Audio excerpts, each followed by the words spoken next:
Hey everyone, in today's video, I'll show you how to take screenshot without buttons in your device Vivo Y200e.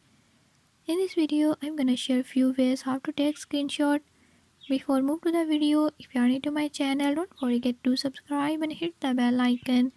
Watch complete video and learn how you can do it. Let's watch the video.